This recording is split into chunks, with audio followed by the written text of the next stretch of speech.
Next lecture में पढ़ेंगे। आज हम जो है फिज़िकल प्रॉपर्टीज़ जो हैं उनको स्टार्ट करेंगे अल्केन्स की। तो फिज़िकल प्रॉपर्टीज़ में आपने याद रखना है कि जो पहले 4 कार्बन हैं मीथेन से लेकर ब्यूटेन तक, ठीक है, तो वो आपके पास गैसेस हैं। कार्बन 5 से लेकर कार्बन 7 तक यानी पेंटेन से हेप्टाडिकेन तक ये आपके पास लिक्विड्स हैं। और आगे 18 से ऑनवर्ड आपके सारे के सारे क्या होंगे, वैक्सी सॉलिड्स होंगे। बाकी चाहे ये गैसेस हों, लिक्विड्स हों या ये सॉलिड्स हों, तो ना इनका कोई कलर होता है और ना ही इनकी कोई स्मेल होती है, ठीक है। उसके बाद हमने पढ़ा कि ये क्या होते हैं, नॉन पोलर होते हैं, ठीक है। या बहुत सम टाइम केस में इसमें पोलैरिटी थोड़ी सी डेवलप होती है। अगर ये नॉन पोलर है तो फिर ये नॉन पोलर में हल होंगे, पानी में हल नहीं होंगे। ये नॉन पोलर सॉल्वेंट्स कौन से होते हैं, जैसे कि बेंजीन है हमारे पास, ईथर है, CCl4 है, कार्बन टेट्राक्लोराइड। इनके मेल्टिंग और बॉइलिंग पॉइंट्स जो हैं, ठीक है, मोलिकुलर मास बढ़ने से बढ़ते हैं, ठीक है। जैसे कि C1 वाला है उसका कम होगा, C2 वाले का ज़्यादा होगा, 3 वाले का और ज़्यादा होगा। तो इसमें ये रफली एक आइडिया दिया जाता है कि अगर एक CH2 यूनिट इंक्रीज़ होता है तो उससे 20 टू 30 डिग्री सेल्सियस जो है ये इनके जो मेल्टिंग बॉइलिंग पॉइंट्स हैं वो ज़्यादा होंगे। फॉर एग्जांपल मीथेन है और ईथेन है तो एक CH2 का फ़र्क है। तो ईथेन ईथेन का जो मेल्टिंग बॉइलिंग पॉइंट है वो मीथेन की निस्बत 20 टू 30 डिग्री सेल्सियस ज़्यादा होगा। इसी तरह जो प्रोपेन है तो प्रोपेन का भी 20 से 30 डिग्री सेल्सियस जो है मेल्टिंग और बॉइलिंग पॉइंट जो है वो ज़्यादा होगा, ठीक है।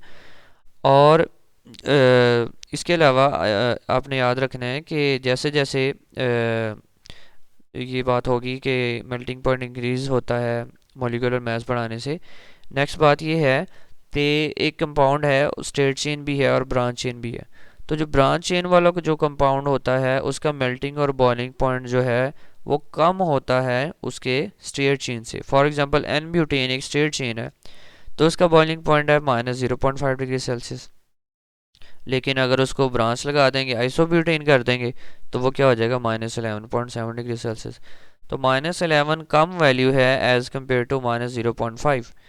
तो ये भी समटाइम पूछा जाता है कि वाई के जो आपके पास ब्रांच चेन है उनका मेल्टिंग और बॉइलिंग पॉइंट कम होता है और स्ट्रेट चेन जो है उनका ज़्यादा होता है। उसकी रीज़न बेटा ये होती है कि ये जो फिज़िकल प्रॉपर्टीज़ हैं, ये जो मेल्टिंग और बॉइलिंग पॉइंट्स हैं, ये डिपेंड करते हैं इंटर मोलेकुलर फोर्सेस पे। अब इनमें जो फोर्सेस हैं वो होती हैं वैन डेर वाल्स फोर्सेस। वो डिपेंड करती हैं सरफेस एरिया पे। जितना ज़्यादा सरफेस एरिया होगा उतनी वो फोर्सेस जो हैं वो स्ट्रांग होगी। तो जब जो कंपाउंड है वो ब्रांच में चला जाता है तो उसका सरफेस एरिया कम हो जाता है, जिस वजह से उसकी फोर्सेस जो हैं वो रिड्यूस हो जाती हैं, वीक हो जाती हैं।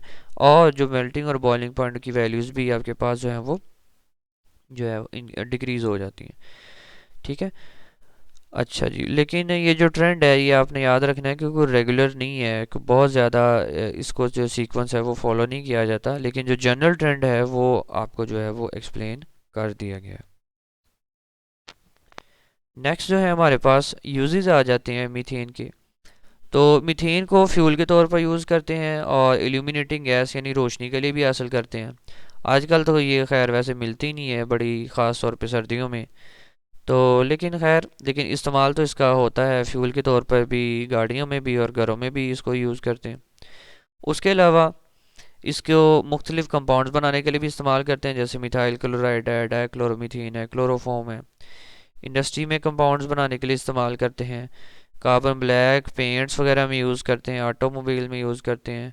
और लास्ट पे और सबसे जो इम्पोर्टेंट यूज़ है आजकल के दौर में इसका है, यूरिया फर्टिलाइज़र की मैन्युफैक्चरिंग में भी मीथेन जो है वो इस्तेमाल होती है।